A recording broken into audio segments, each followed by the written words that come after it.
Barry Bennett, Trump's senior advisor, was on Fox News just a little bit ago. He suggested the campaigns grow. They go in a different direction, especially as they enter into the general election. Should we look too much into this, or is it indicative of Donald Trump slipping in the polls? No, he's a big person. He's a dramatic guy, and you can only imagine what happens beneath the surface of an already turbulent campaign. I think what you're seeing is a civil war, and I think Paul Manafort is Captain America, and obviously Corey Lewandowski is Iron Man, and Captain America here has prevailed. You know, Iron Man is a hothead. He's the mercurial one, and that strategy, to Corey Lewandowski's credit, worked through the primary process. That's very obvious, but it's so different, and Megan can attest, when you go into a general election and you don't have those primary victories week after week to point to, you absolutely have to make a shift. And I think on June 7th, when Donald Trump gave that speech, and it was much more measured, you saw Paul Manafort's fingerprints all over it.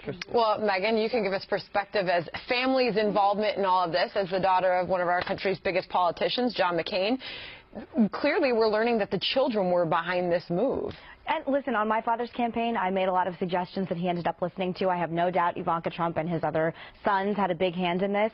What's interesting to me, Michael Caputo, who's a big advisor to Donald Trump, tweeted, "Ding dong, the witch is dead." So to say that there's not a lot of internal strife happening on Trump's campaign, this is not uncommon. There are whole HBO movies dedicated to campaign drama. That being said, as you said, Judge, Donald Trump has had a really rough few weeks. It shows in the poll numbers, which he himself lives or dies by. And I think he had to make a change to show that he's taking himself as a general candidate seriously. We're 1 week away from the convention, 2 weeks away from the convention, and I think he has to show that he is taking this seriously. And Corey Lewandowski, no campaign experience before this. I know he's anti-establishment, but to win in a general election, you have to have people that have run campaigns before. A man, Keith Nahagian, is just hired on the Trump campaign, a veteran of many campaigns, including 2 of my father's.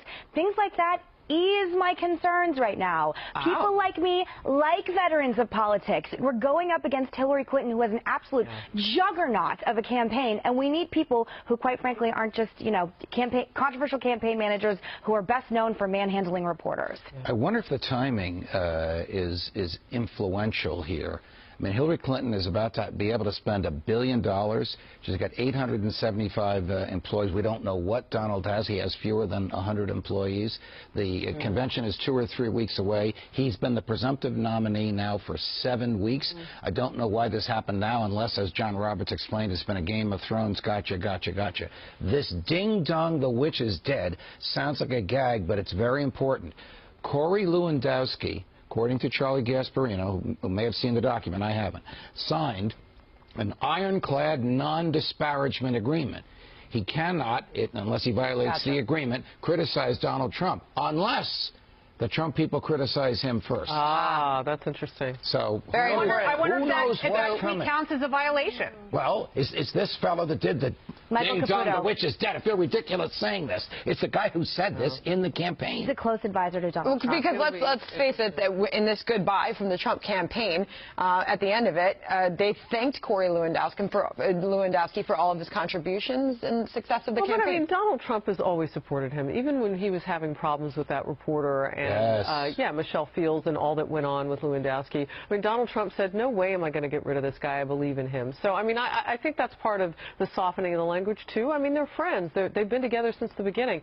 I would say this about the $43 million that Hillary Clinton is now spending in battleground states and anti-Trump ads. In 2 weeks. Yeah, I mean, that is an onslaught that you have to answer to. Who got you to the dance? Manafort. Lewandowski was there, as I said from the beginning, but when you needed 1,237 delegates to come on board, who got you there? It was Manafort. When you needed to start having some meetings on Capitol Hill for those who supported you and those who didn't, for those on the fence, which I would say House Speaker Paul Ryan is still on the fence. My gosh, what's the view like from up there? Who got you there? It was Paul Manafort. So it's understandable how he could come out, you know, notwithstanding whatever his kids may have said about it. The question is now, can they call the cash to go forward? You have guys like Anthony Scaramucci, who we know here at Fox. I got to say one last thing. So the Donald accepted Manafort's advice to fire Corey. Will the Donald accept Manafort's advice on other things, like how to say things to the public and the press and to Mrs. Clinton? Yes, if Paul Manafort can make the case that this is how you win, this is the only way you win, then he has no choice but to listen to her.